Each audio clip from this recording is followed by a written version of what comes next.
Madame, monsieur, bonjour. Fils de viticulteur, sociologue, Nicolas Thierry est depuis 5 ans vice-président de la région Nouvelle-Aquitaine en charge de l'environnement et de la biodiversité. Partenaire politique du socialiste Alain Rousset lors de cette dernière mandature, Nicolas Thierry sera tête de liste Europe Écologie Les Verts lors des prochaines élections régionales en juin prochain. Quel est son programme? Quelles sont ses ambitions? Nicolas Thierry est aujourd'hui l'invité de Dimanche en politique. Nicolas Thierry, bonjour. Merci d'avoir accepté l'invitation de Dimanche en politique. Alors, je viens de le dire, vous êtes vice-président de la région Nouvelle-Aquitaine depuis 5 ans. Avez-vous l'impression d'être connu du grand public ? Vous savez, les élus régionaux, ce n'est pas forcément les plus connus. Et d'ailleurs, la région est un échelon assez éloigné qui pourtant a des responsabilités et des compétences qui traduisent, ou en tout cas qui ont un effet dans la vie quotidienne des gens. C'est-à-dire, on parle des lycées, on parle du développement économique, de la recherche, des transports. Donc non, les élus régionaux ne sont pas les plus connus, mais justement, je suis parti en campagne très tôt. Depuis octobre dernier. C'est ça. Est-ce que vous considérez que c'est peut-être un handicap de se lancer comme ça dans une campagne? Vous êtes tête de liste pour Europe Écologie Les Verts, c'est important, on va en reparler. C'est un handicap d'avoir un déficit de notoriété? Non, je ne crois pas. Je pense que ce qui est important, c'est d'arriver à porter un projet, un programme pour cette région qui fasse écho avec les aspirations de la population. Et on va y revenir. Il y a beaucoup de changements et beaucoup de nouvelles aspirations dans la société. C'est à ça qu'il faut répondre. Vous êtes vice-président, mais le président, c'est Alain Rousset. Enfin, je ne l'apprends à personne. Est-ce que là encore, c'est compliqué d'exister derrière un président comme Alain Rousset? Non, vous savez, Alain Rousset est socialiste. Je suis écologiste. Durant ce mandat, on a fait entendre nos différences, parfois nos accords, parfois nos divergences. Donc non, je pense qu'on n'a pas la même sensibilité politique. Comment qualifieriez-vous vos échanges, votre relation justement avec Alain Rousset? Alors ça a toujours été très courtois, on se connaît depuis longtemps. Malgré tout, on a des divergences politiques. Je pense qu'on a un vrai sujet. Moi, je constate qu'il y a un problème de cohérence chez Alain Rousset. Et je pense que là, il faut rentrer dans les sujets de fond. On est dans un moment assez particulier. Quand on écoute les scientifiques, ils nous disent on a 10 ans pour absolument tout changer. Sur le climat, la biodiversité, le creusement des inégalités, on est dans une période charnière. Et moi, ce que je constate aujourd'hui, c'est qu'il y a un problème de cohérence chez Alain Rousset. C'est-à-dire le problème, ce n'est pas ce qu'il fait, c'est ce qu'il ne fait pas. Et ce qu'il ne fait pas, c'est accompagner avec assez d'ambition le changement de modèle. Je vais vous donner quelques exemples pour illustrer ça, parce que c'est important pour bien comprendre. On ne peut pas à la fois dire « je défends le climat », puisqu'Alain Rousset en parle, et à la fois, quand Nicolas Hulot, quand il était ministre, par exemple, essaie, et il a d'ailleurs réussi, de mettre un terme à l'exploitation pétrolière en France et dans le bassin de Lac, Alain Rousset s'associe avec la droite pour signer une motion pour s'opposer à cette décision. Un autre exemple sur l'eau, parce qu'on va sûrement en reparler aussi, on ne peut pas dire l'eau est un bien commun et à la fois financer les bassines en Poitou-Charentes qui permettent à des industriels de privatiser l'eau. Plusieurs exemples. Vous voyez, c'est un sujet de cohérence. En effet, alors justement, la campagne est lancée, il n'y a pas de doute. Il y a 5 ans, lorsque vous avez été élu, c'était Françoise Coutan qui était tête de liste à l'époque, qui a fait un peu plus 5%. Au second tour, vous êtes associé avec la liste d'Alain Rousset. Là, très clairement, qu'est-ce que vous êtes en train de nous dire? C'est la fin d'un mandat et vous voulez marquer votre différence avec le Parti socialiste et avec Alain Rousset. C'est clairement 2 chemins qui se séparent? Là, notre objectif est très clair, c'est gagner la région. C'est assumé et je pense réellement qu'on peut gagner la région. Je suis très optimiste. Il y a eu les élections municipales, on a gagné à Bordeaux, on a gagné à Poitiers, on a gagné dans bien d'autres villes. Et ça traduit aussi une volonté de changement dans la société et aussi une prise de conscience autour de l'écologie. C'est quelque chose qui s'est fait assez vite en réalité. Depuis 2015, les choses se sont accélérées. Il y a eu les grandes marches pour le climat, il y a eu la démission de Nicolas Hulot, il y a eu les multiples alertes des scientifiques et aujourd'hui ça se traduit dans les urnes. Et moi, aujourd'hui, en tout cas... Dans les sondages aussi, puisque... Alors, évidemment, les sondages ne sont pas les urnes, mais 2 sondages donnent les écologistes pour les élections régionales à 17 et 19%. Oui. Alors que vous aviez fait 5%, un peu plus de 5%, donc il y a 6 ans. Ce n'est pas rien. Il y a cette vague qui est toujours là après les municipales, selon vous? Ce que je disais à l'instant, c'est que je pense vraiment que la prise de conscience de la société est en train de se traduire dans les urnes. Et il faut que nous, et moi en tout cas, c'est vraiment ce à quoi je m'efforce, c'est d'être à la hauteur de ça, à la hauteur de cette aspiration-là. Et c'est aussi pour ça qu'on est parti très tôt en campagne, parce qu'on est beaucoup sur le terrain. Oui, le 16 octobre, c'était à Poitiers, il y avait Noël Mamère à vos côtés, notamment. tout à fait. Et depuis octobre, en fait, on fait le tour des départements, on fait le tour des territoires et on va rencontrer les acteurs, beaucoup d'acteurs forcément politiques, des agriculteurs, des entrepreneurs, pour bien comprendre leurs aspirations. Et l'enjeu, et je termine là-dessus, l'enjeu, c'est vraiment proposer un programme qui soit à la hauteur de ces aspirations, parce que oui, les sondages sont certes très bons, mais ça nous confère surtout une immense responsabilité, c'est-à-dire être à la hauteur de ça. Comment ça se passe à l'heure actuelle avec Alain Rousset? Vous vous croisez, vous vous voyez évidemment, les relations sont plus tendues maintenant? On se croise à la région, je suis vice-président, on mène notre mandat jusqu'au bout. Bien sûr, les relations sont courtoises, après on est dans une campagne électorale, mais je suis persuadé que dans cette campagne, l'enjeu, et il faut le faire, et c'est ce qu'on fera, on va confronter tranquillement nos idées, ce sont les électeurs qui trancheront le soir du premier tour et le soir du deuxième tour. Alors nous sommes dans de la stratégie politique, mais c'est important d'en parler. On a vu pour les municipales que ce qui se passe au second tour est important, parfois peut être mal reçu, mal perçu. Concrètement, ça se passera comment pour le second tour? Ça sera en fonction du résultat? C'est-à-dire que si vous êtes en tête, vous demanderez à Alain Rousset de venir vous rejoindre? C'est les électeurs qui choisiront. Moi, j'ai la conviction que le futur président de la région sera un président écologiste. Et entre deux tours, la condition pour se rassembler, ça sera de se retrouver sur un programme dont la matrice est l'écologie. Ça, c'est pas négociable. Et sur cette base-là, on essaiera de faire le rassemblement le plus large possible. Alors on connaît une grande partie des candidats pour ces élections régionales désormais, puisqu'il y a eu de nouvelles candidatures ces derniers jours. On connaît donc la candidature de Geneviève Darrieussecq pour le MoDem et la République En Marche, Edwige Diaz pour le Rassemblement National, Nicolas Florian pour la République En Marche, Clémence Guettet pour la France Insoumise. Que pensez-vous de ces candidats qui seront vos adversaires? Moi, je ne vais pas faire commentateur politique. La candidature de Nicolas Florian, par exemple, elle vous surprend ? Non, pas vraiment. Je n'ai pas de commentaire particulier. Ça soit Nicolas Florian ou un autre. On connaît le projet des Républicains. Le projet des Républicains, et je les vois à la région, je les pratique à la région, c'est de tout faire pour que rien ne change. Leur projet, c'est le statu quo. Et alors que les scientifiques, je le redis, nous disent on a 10 ans pour changer notre manière de nous déplacer, de manger, de produire, de consommer. Donc ce projet de statu quo, finalement, moi, que ce soit Nicolas Florian ou un autre, il m'intéresse assez peu. Vous avez vu évidemment l'élection de Pierre Urmic à Bordeaux en juin prochain. Pierre Urmic est écologiste. C'est important ce que fait Pierre Urmic à l'heure actuelle pour l'avenir, en fonction de ce qu'il va réussir ou non. Cela peut impacter votre campagne et les résultats. C'est-à-dire que c'est l'attitude des écologistes là qui est observée de très près. Oui, tout à fait. Que pensez-vous de son début de mandat ?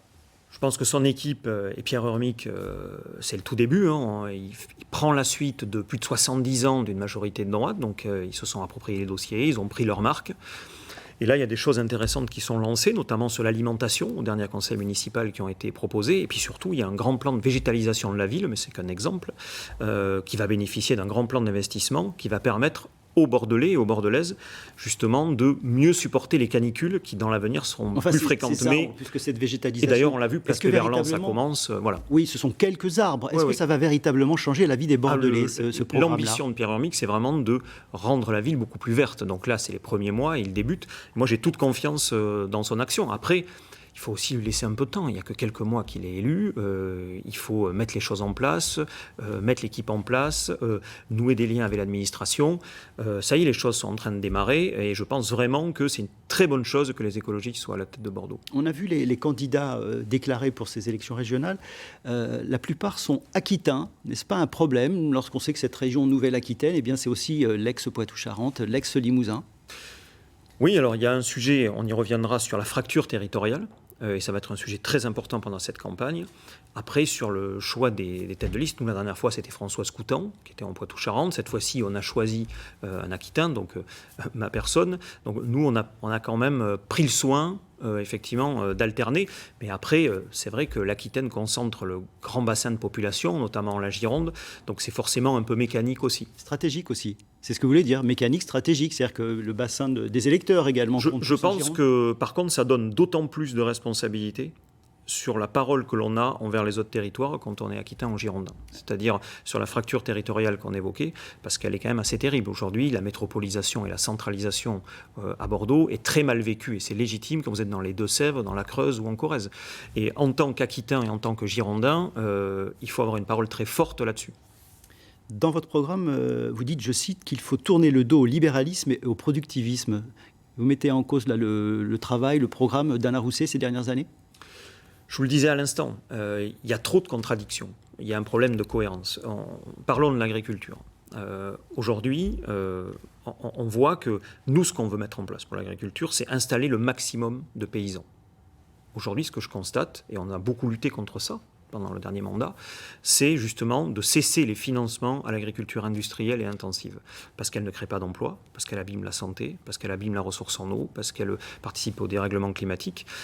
Et ça, aussi, les industriels sont en train de s'imposer et imposent un modèle agricole, et les agriculteurs en souffrent.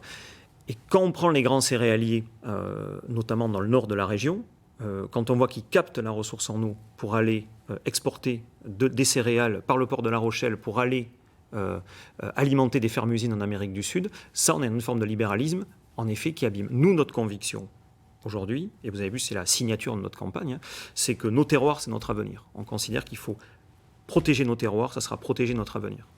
Vous dites également vouloir faire de la Nouvelle-Aquitaine la plus grande région écologique d'Europe. Vous allez commencer par quoi? L'agriculture. L'agriculture, elle est au croisement de plusieurs problématiques. Du climat, de la santé, de la biodiversité. Et si on change le modèle agricole, on arrive à bouleverser le paysage de cette région. Et après, on a d'autres, on en discutera peut-être, on a d'autres grandes filières, comme l'aéronautique, qui sont face à de grands défis également.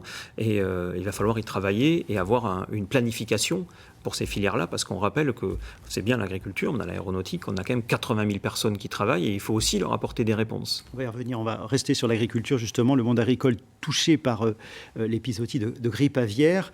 Troisième crise majeure en 5 ans, 3 millions de volailles abattues, toujours pas de reprise d'activité en vue. Regardez ce reportage d'Alexandre Perrin et de Marc Lasbarère. Éleveur à Saint-Aubin en Chalosse, Vincent Laborde n'a plus aucun canard depuis 1 mois. Après l'abattage de ses 2200 palmipèdes, l'heure est aujourd'hui au nettoyage des bâtiments. Je dois le nettoyer entièrement, il ne faut pas qu'il reste aucune trace de matière organique, c'est-à-dire de fumier, de paille. Voilà, donc je dois le passer comme ça là, au nettoyeur haute pression. Puis après, dans un second temps, je vais le désinfecter. Une étape indispensable avant le passage des services vétérinaires qui permettront d'instaurer le vide sanitaire de 21 jours nécessaire avant une reprise d'activité. Sauf qu'aujourd'hui, aucune date n'est fixée. Vincent Laborde, comme tous les éleveurs hollandais, est plus que jamais dans l'incertitude. On est sur un champ de ruines aujourd'hui, on ne sait pas comment on va repartir.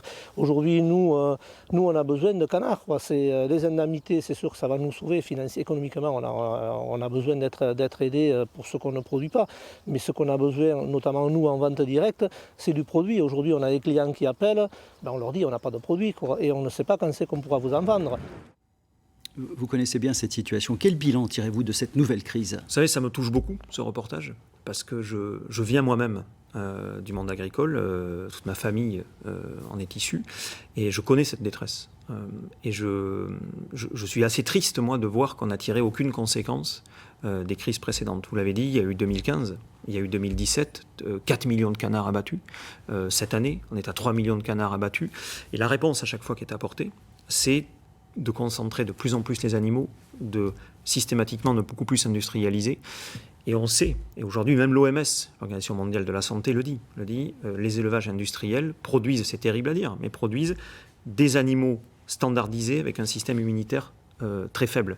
Et en fait, c'est des sources d'explosion épidémique. Et malheureusement... Trois crises en 5 ans. Vous êtes à la région depuis 5 ans, 6 ans. Oui. Vous n'avez pas été en mesure d'intervenir, d'impulser des idées, de changer le modèle? Les écologistes sont beaucoup positionnés pour justement expliquer qu'il fallait sortir de cette agriculture industrielle. Vous n'avez pas été entendu alors? Pas du tout, et c'est ce que j'évoquais en début de mandat avec les contradictions qu'il y a aujourd'hui, et notamment ce qui justifie notre candidature. Et c'est vrai que les paysans aujourd'hui se retrouvent prisonniers d'un modèle. On voit la tristesse, on entend la tristesse dans la voix de... Mais pourquoi est-ce qu'on ne tire pas les conséquences de ce que l'on a vécu précédemment? Pourquoi est-ce qu'on recommence un modèle qui ne marche pas? Vous voulez dire à la région? Plus globalement même. Parce que je pense qu'on est dans une forme de crise de l'excès, de fuite en avant, où on a beaucoup de mal. Un manque de courage, c'est ce que vous voulez dire? Prendre des décisions courageuses qui changeraient vous savez, dans radicalement la région, les choses? Vous savez, au niveau de la région, je pense qu'on a un vrai problème. C'est-à-dire que il faut un nouveau cap et une nouvelle équipe. Pourquoi je dis ça ? Je ne dis pas ça parce que nous, on se présente. Je dis ça parce que quand vous êtes depuis très longtemps à des responsabilités, ça va faire quasiment 25 ans ou 30 ans, c'est humain. Ce n'est pas faire offense quand je dis ça, d'ailleurs, à Alain Rousset. Là, vous parlez d'Alain Rousset, oui, le président. Oui. C'est pas lui faire offense que de dire ça. C'est humain. Quand vous êtes là depuis très longtemps, votre capacité à bousculer, à changer les choses, elle s'émousse. Mais je veux dire, c'est vrai pour un cadre d'entreprise, c'est vrai pour n'importe qui. Et ça, c'est un vrai sujet aujourd'hui. Et il se trouve qu'on arrive à un moment où il y a cette pandémie avec la Covid, il y a la grippe aviaire, on sent que l'étau se resserre. C'est-à-dire que l'exploitation effrénée et folle qu'on fait de la nature, aujourd'hui, on commence à le sentir dans nos vies. Et même la population, moi j'en discute, mettre pas de mots précisément, beaucoup de gens dessus, mais on sent qu'il y a un problème sur la manière dont on habite, on vit et on exploite cette planète. Et ça va demander des changements très forts. Et sur l'agriculture, il faut que l'agriculture perdure. Et pour que l'agriculture perdure, c'est assez simple. Il faut des agriculteurs et des terres cultivables. Sur les terres cultivables, on a aujourd'hui un énorme problème puisqu'elles sont en train de disparaître sous le béton. Et une des propositions que nous, on va faire pendant cette campagne, qui est une proposition très forte, qui est inédite, c'est qu'on va proposer que la région achète directement des terres agricoles. On va investir 300 millions d'euros dans le prochain mandat pour justement protéger ces terres, installer des agriculteurs qui vont avoir un modèle tourné autour de l'agroécologie et par ailleurs qui puissent assurer la sécurité alimentaire de la population. Et il faut préserver les agriculteurs également.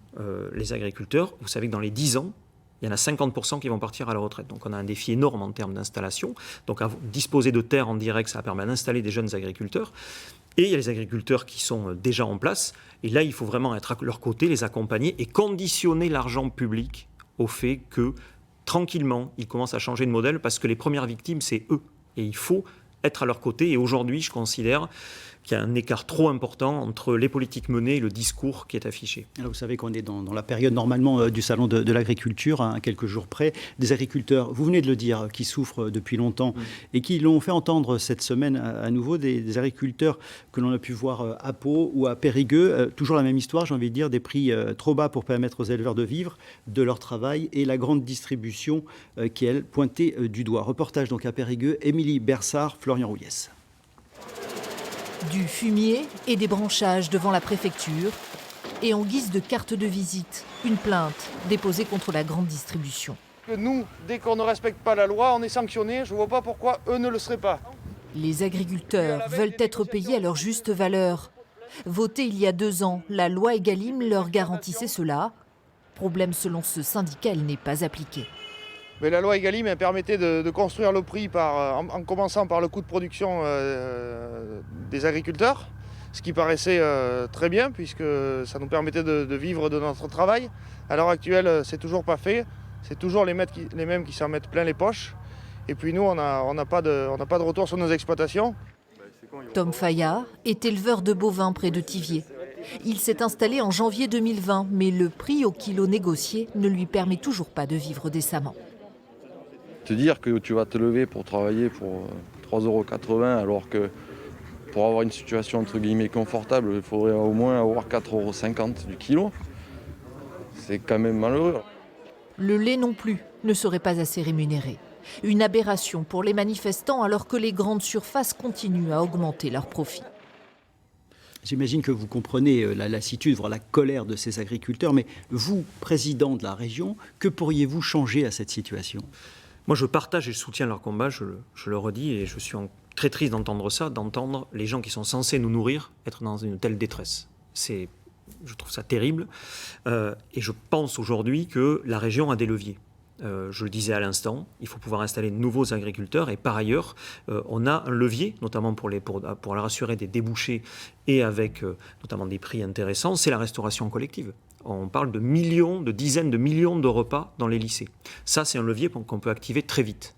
Et après, il faut les accompagner pour justement sortir de cette dépendance aux grandes surfaces. Parce que vous savez, la grande distribution, quand elle met la pression sur les agriculteurs la répercutent sur la terre et sur les animaux parce qu'ils sont emprisonnés dans un modèle très intensif. Eh bien, il faut les aider à sortir de ça, c'est-à-dire en multipliant les lieux où on peut acheter en circuit court, les amener vers l'agroécologie, ouvrir la restauration collective et assumer un cap.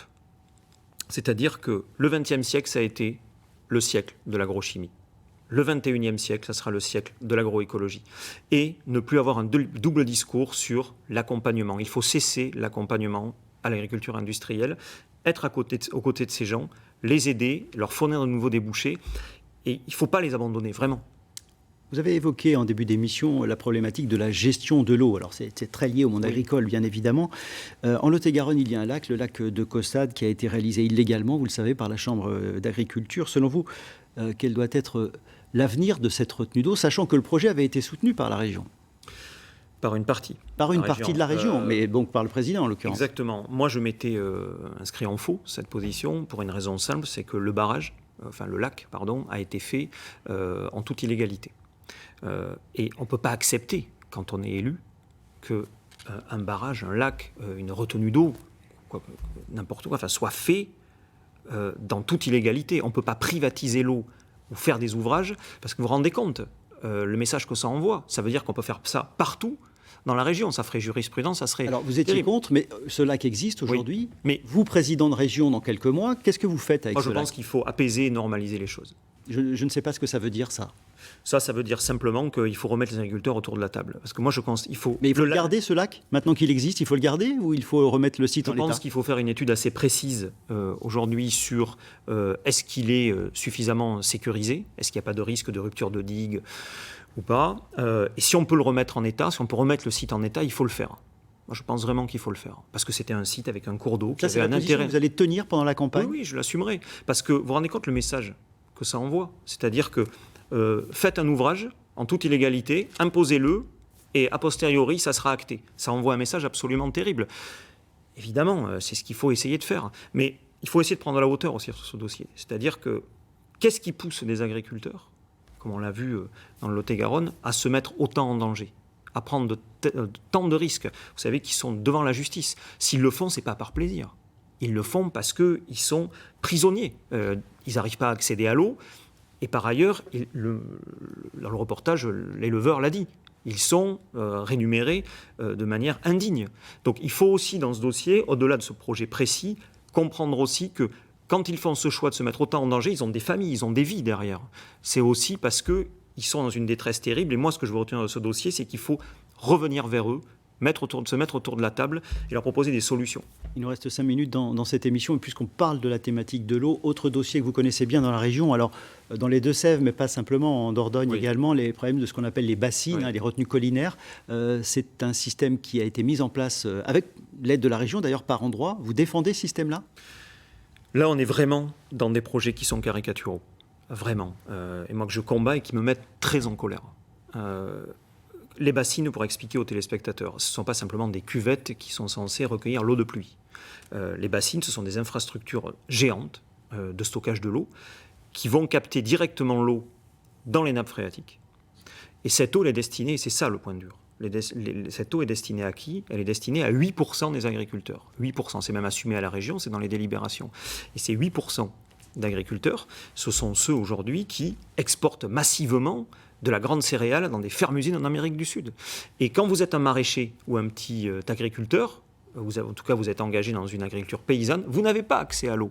Moi, ce que je dis, c'est que les dizaines de millions d'euros qui doivent être versés par la région sur ces infrastructures, mettons-les dans l'agriculture paysanne, parce qu'on sait que le meilleur moyen de stocker de l'eau, et encore une fois, c'est les scientifiques qui le disent, c'est d'avoir un sol en bonne qualité, parce qu'un sol en bonne qualité, il retient l'eau, il résiste aux sécheresses. Donc revenons à du bon sens. Un dernier thème dans cette émission, les éoliennes.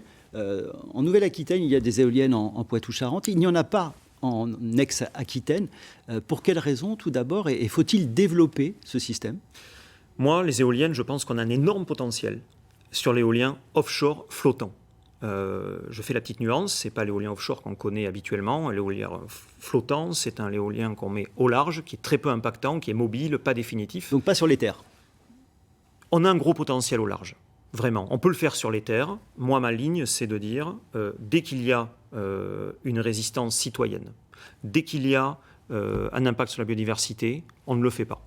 Il ne faut pas le faire n'importe où. Citoyenne, il y en a de plus en plus. Il y a des endroits où ça passe, bien sûr, parce le bruit, l'environnement, enfin, vous êtes conscient de ça? Parce qu'il y a des projets, très sincèrement, parce qu'il y a des projets qui se font et qui ont l'air d'être faits pour que ce ne soit pas accepté. C'est-à-dire qu'on voulait en faire dans l'estuaire, par exemple. C'est une aberration, mais je finis juste sur ce point important, parce qu'on a un potentiel très important au large sur ces éoliens offshore flottants. Là, on a un enjeu où l'État français est le seul à s'être positionné, et il faut les en féliciter d'ailleurs, au niveau mondial sur cette technologie. Et ici, on a les compétences, notamment dans l'aéronautique, pour pouvoir développer cette filière et réindustrialiser autour de ça. Et ça, c'est très important parce que ça a un impact minimum au niveau de l'environnement, ça produit beaucoup d'énergie et en plus, ça pourrait créer beaucoup d'emplois. Par exemple, pour être très concret, dans l'aéronautique, il y a des soudeurs de très haut niveau. Un des freins à l'émergence de cette filière, c'est justement un certain nombre de soudeurs. Vous avez des techniciens de maintenance de très haut niveau également. Donc on a des ponts à faire, notamment pour l'aéronautique qui est un secteur en crise, pour faire basculer vers ces filières d'avenir, et l'éolien offshore flottant en est un. Il nous reste 1 minute dans cette émission. Vous venez d'évoquer l'aéronautique. Cette liaison aérienne Air France Bordeaux-Paris, on la maintient ou la supprime? Vous êtes favorable au maintien de cette liaison? Moi, je pense que quand il y a une alternative en train à 2 ou 3 heures, l'avion n'a plus de sens. Donc on la supprime à Bordeaux? On la supprime. Moi, j'ai assumé ça dans le débat. Par contre, il faut être très clair. On aura toujours besoin d'avions demain. Mais c'est un secteur qui ne pourra pas croître à l'infini. Donc, il faut planifier les choses et effectivement mobiliser un certain nombre de compétences pour faire émerger d'autres filières. Mais soyons clairs, demain, nous aurons toujours besoin d'avions et l'aéronautique devra perdurer, mais elle ne pourra pas croître à l'infini. C'est tout parce qu'elle est incompatible avec sur un aéroport comme celui, par exemple, de Bordeaux? Oui, à un moment, il y a un sujet. C'est que la croissance infinie du trafic aérien, ce n'est pas compatible avec l'impératif climatique. Donc, pour une fois, essayons d'anticiper, planifions et proposons des grands plans de formation et utilisons l'aéronautique qui est un bijou technologique. Notamment ce secteur, il y a des savoir-faire incroyables pour faire émerger de nouvelles filières dont on a besoin, notamment les énergies renouvelables. Merci Nicolas Thierry, c'est la fin de cette émission. Dimanche prochain, dans Dimanche en politique, nous recevrons Nicolas Florian, en tête de liste pour les régionales, pour les Républicains. Dans quelques instants, le journal de la mi-journée. Excellent après-midi. Merci encore.